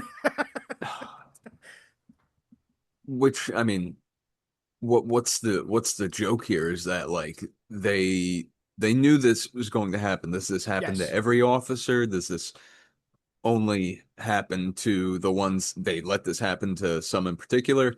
Um, yeah, I don't know. It's an Ouroboros. He knows that this system, the end result of this job is that you lose your fucking mind, and he's saying, "Hey, if say in the off chance you didn't lose your mind, come back and we'll make sure you do lose your mind." Um, Well, you have to already be out of your mind, anyways. to do this, yeah. Well, I Yeah. think that is sort of a prerequisite for taking the job, right? It's you have like Well, almost suicidal impulse. mm, Like you, well, because you can make the case that when he decided to say "fuck it," fuck my family and what and kids, like that is like he's basically saying I'm going to ruin my whole life. So and there's a part earlier where he goes, we're all playing on the same game board, mhm, and it just matters how many spaces you jump each. It depends on how quick of a path you're on to the end of the game board, and the end of the game board is you dying a death of despair mhm. due to your addiction to drugs. And yeah, again, that's another piece of tragedy to accompany the comedy. One of the other things I thought was funny in that scene in the cafeteria is he there's a secretary there that he's like, wow, she's hot. And he like goes up to her and talks to her in the scramble suit. And she assumes that he is another guy that she knows in the office, who's always like glowering at her, like glaring at her. And so she talks to him as if he's this other guy, and he just goes, "I'll just roll with it and act like I am that guy." Because at this point, who the fuck am I really? Yeah, it's really sad. And but even the guy he ends up being stinks literally. He literally The has bad breath. yeah. Yeah. Oh man. And then the best part was like he goes, "Man, poor guy." Thinking at the moment in which his entire life has fallen apart, he's now feeling empathy for another guy just because the girl he likes thinks he has bad breath. Talk about fuck. He was making fun of the old people for being mad about the dog shit, dude. Check your own priorities. Yeah. Yeah, check the plank in your own eye before you worry about the, you know, speck in your brother's eye. Yeah. Well, I mean, at that point, there was no coming back. Okay, ready for the Well, twist? well, Or do you yeah. want to talk more about the theology stuff? Because I don't know that I have much more to say, but maybe you had something. No. No, it is an unfortunate just relegation to uh despair. Your options are what? Despair or assimilation. Yeah. Yeah, Well, yeah. so I'd say that in the book, the world he's built here, they're the same thing. mm, why not You do both? assimilate and you don't. Yeah, why not both? What por qué no los dos? ¿Por qué no los dos? I'll tell you. There was one bit in the book about the guy being so messed up that he can't even see cats and dogs. What Yeah, was that? Yeah. I don't Yeah, remember that. you don't? I can I did find that that. line eluded me. I'll find I that. remember the part where the guy was so fucked up, beyond all repair, he couldn't figure out how to polish a floor. Uh I mean, that's literally the bare minimum. I mean, Grieger, I guess. That's the bare minimum. Yeah. Yeah. Uh Now I can walk down the street outside and see something. I can hear water when we visit the forest. You'll see our other facilities later on. I can walk down the street, the ordinary street, and see the little dogs and cats. I never saw them before. All I saw was dope. Well, that guy was well. Look, here's the twist. That guy was a faker, by the way. He never was on Yeah, drugs. That guy's a yeah. cop. hmm It's very Spoilers from Shutter here on Island. out. Yeah. Ooh, yeah, there you go. That I just spoiled Shutter Island for people in case. Oh, I actually never read it, so Or yeah, It's I never read it. I saw the movie, but Oh, I forgot it was a movie. I only know I knew it as a book because it was the immediate follow-up novel to Mystic River by the same author, which I who read is in high that? school. Lahane or Dennis Lehane, something? yeah. Yeah, I'll check. Worth checking out. So, yeah, hit the twist. Okay, the twist is Everybody do the twist. so Donna Hawthorne, this girl who seems to be a naive waif, turns out to be a federal drug enforcement deep mole. And Surprise, motherfucker. turns out that even though throughout the whole novel everyone has assumed that what's it called? Substance D is a synthetic drug such as LSD. It turns out it's actually an organic drug, and they get a tip. The federal agents get a tip that it's being created by New Path, which, as I mentioned before, is a spook cutout in the vein of Synanon.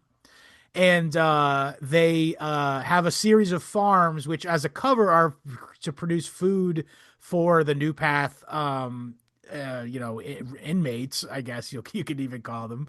But in reality, they're actually farming a flower that is used to create the organic component of Substance D. So now we see the full breadth of the Panopticon Ouroboros here is that, and again, it's again the fact that it's the CIA sort of insinuated that it's spooky stuff is It's a very so serious perfect because now insinuation. you've got the CIA type people are producing the drug with which it generates the manufacturer consent for the drug panopticon, which uses its agents to become nuts. They all necessarily become nuts as part of the process. And by the way, it's not lost on me that the suits that they use, but basically is the crux or the like sort of vehicle with which these guys go nuts was created in a drug state. Like the guy who came up with it was in a paranoid drug state, thinking the fucking Rosicrucians were trying to beam Baroque music into his brain. And so the DNA of that is actually baked into the paranoia that is inherent in the guy who created the scramble suit is quite literally worn by the drug agents who will then themselves die of paranoia, essentially. And so this it all comes into focus at the end of the novel when you realize that this entire society is drugs are the engine essentially that motivates the entire society like a big ever turning prison planet wheel. um and again, gnosticism obviously. But what was I gonna say is It's also it's Buddhist too. It's I mean there's overlap there. the wheel aspect. Well, the idea of there's a reason uh drug girls uh like immediately cling on to it's a meme, it's a joke, it's a stupid uncle joke at Thanksgiving to say like, oh, what are you, a Buddhist? Yeah. But there is something about oh yeah, the world is whatever. I'm no authority by any means, but uh a detachment from reality, a Yeah, I mean it's refusal literally to, ancient, this idea. yeah. So, and the idea that it's okay because it's bad, but it's okay because it'll come around again. We're all part of a bigger thing Yeah, essentially. It's a cope and a justification and the limited depending on hangout. who's utilizing it. So like if as you the people getting squashed under the wheel, it's a Mm, cope. And for the people who run society in such a perverse and despicable way, they use it as a justification because, like, look, this is how we keep things moving. And mm, again, the benefits, which I guess in this fictional world would be the straights get to enjoy their cheap credit and their walled off homes with guys with laser guns outside. yeah. That's the justification with which to create this perverse panopticon system that crushes all people who don't wish to live out inside that under its boot. Um, And the one thing that these people use to cope with their Yes, scapegoat class status is drugs, is which are and provided to them nicely by the system itself. and also used as pretense for their They're abusing boot these crushing. people. Yes. You see, it all works very well. Yes. You see, you see, everything works very smoothly. Yeah, what a horror. Good thing Yeah. it's just a book.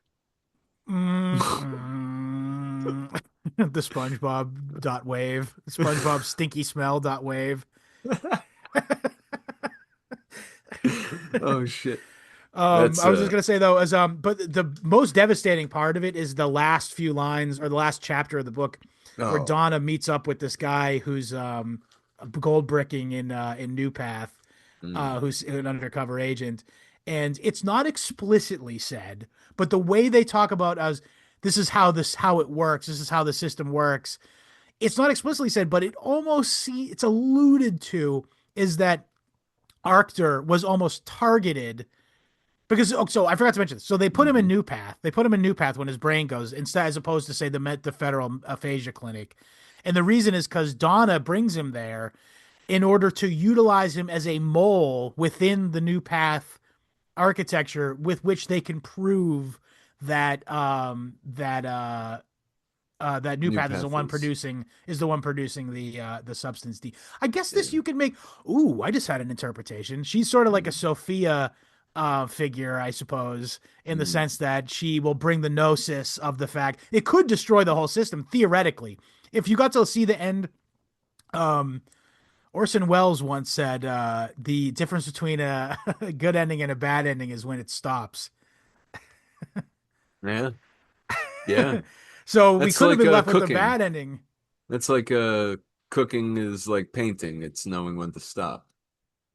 Yeah, that's true. Yeah. Yeah. But I was just gonna say though is so there's a hope at the end of the so you're left with Arctur as a ruined man. He doesn't even know his name. He's going by Bruce now. Yes, yes. And So, he's now completely brain wiped. He's has echolalia. He's that by the way, at what? the aphasia clinic, do you go there if you have it, or do you go there so they can give it to you? I'm just looking for It's not clarification. explicitly stated. I don't understand. I need answers. But But okay, so echolalia, she's being used as a what go is ahead, go that? ahead.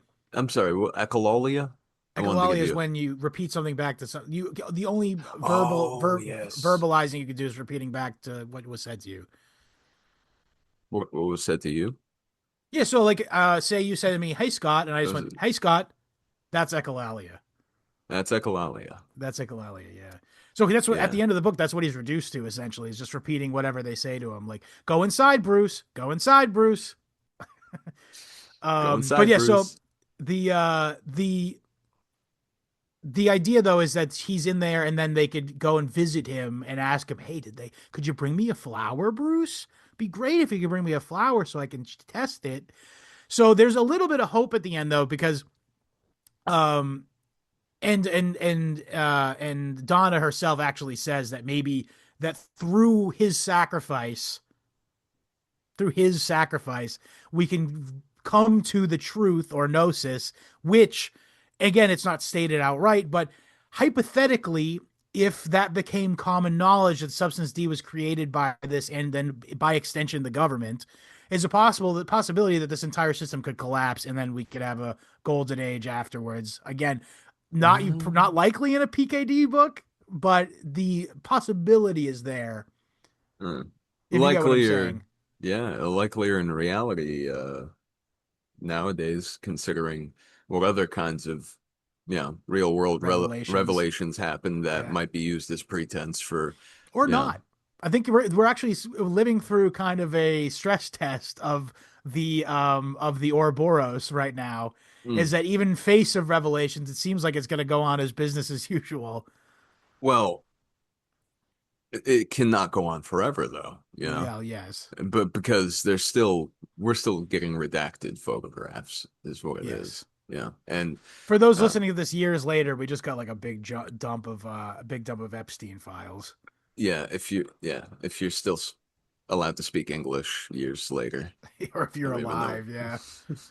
Um, We wish you well from the future we and the all hope that past. everything's going to work out. But I was just going to say those. So yeah, it's just, but it's not stated explicitly, but it leaves the possibility, which is so devastating, is the idea that Arctur was sort of selected to fill this role, and Hmm. lose his mind so that Donna could use him as a mole with which to expose the Substance D plot.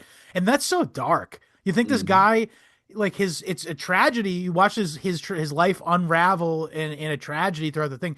But the idea that it was orchestrated too is just so much darker if you think about it.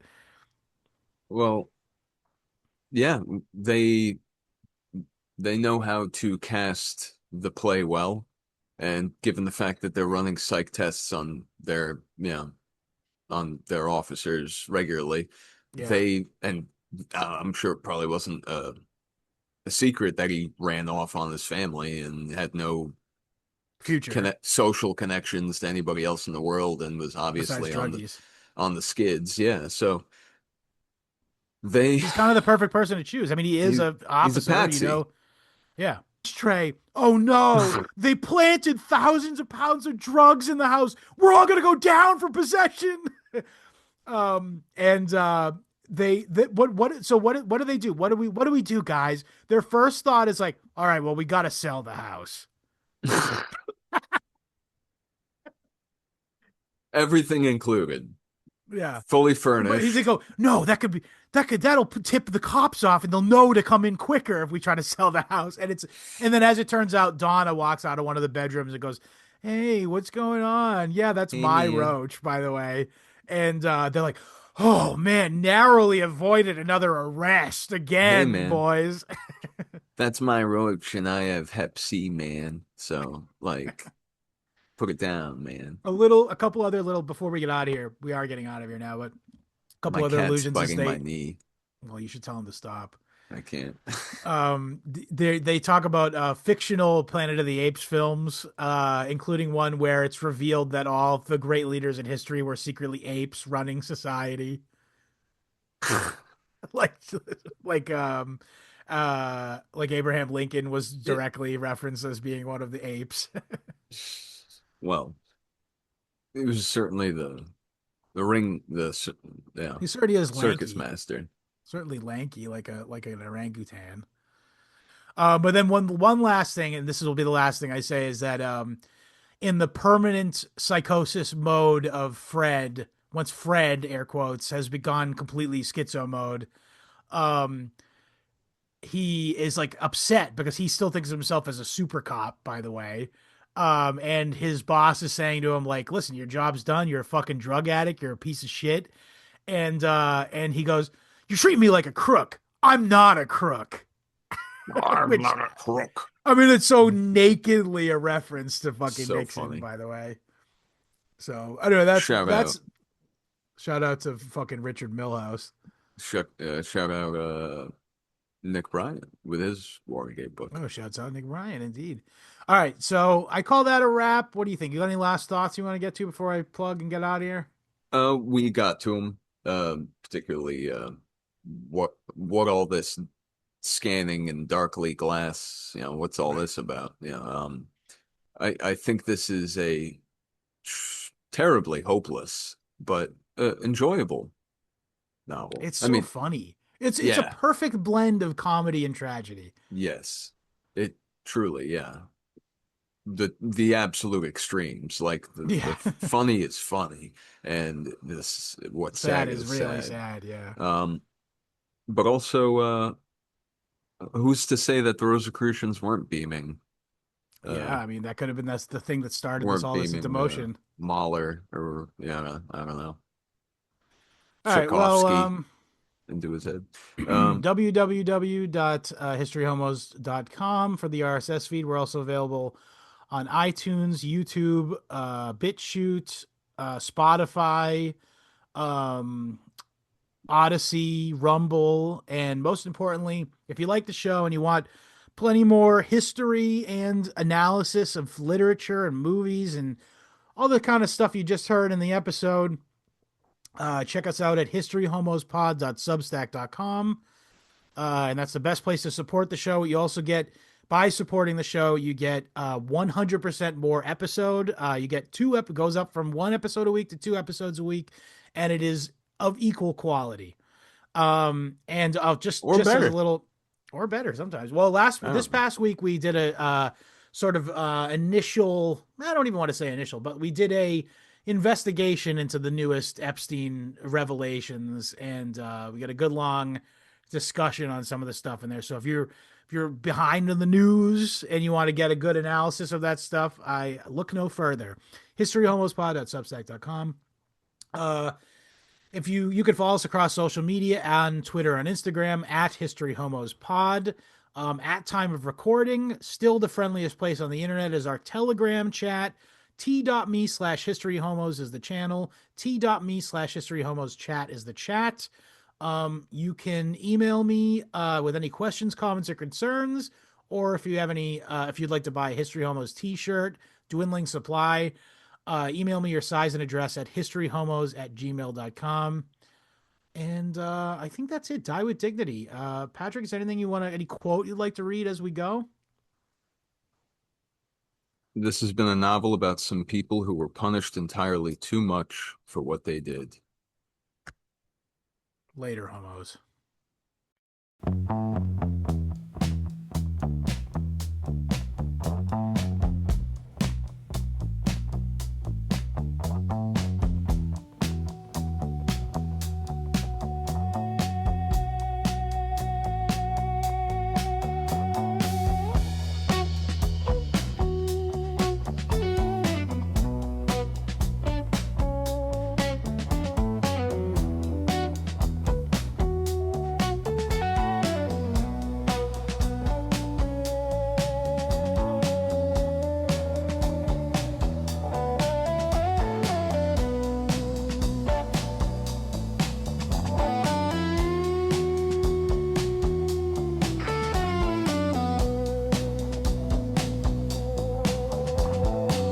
I saw myself through a glass-eyed machine, wires and whispers and something between. They said it was safety, said it was care, but now there's two of me breathing the air. One stays quiet, one won't sleep.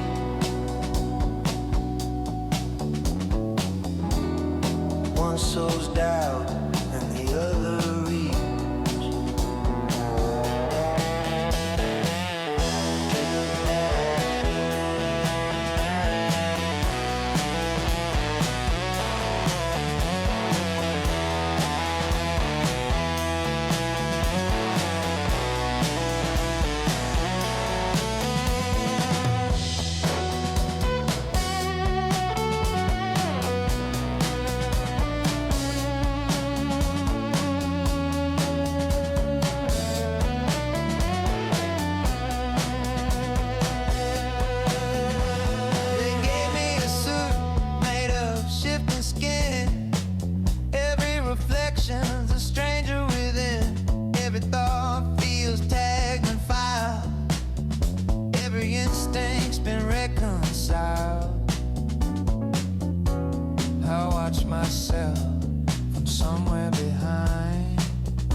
knows my will. He writes reports I'll never read. He knows exactly what I need. He says relax, we're on the same side.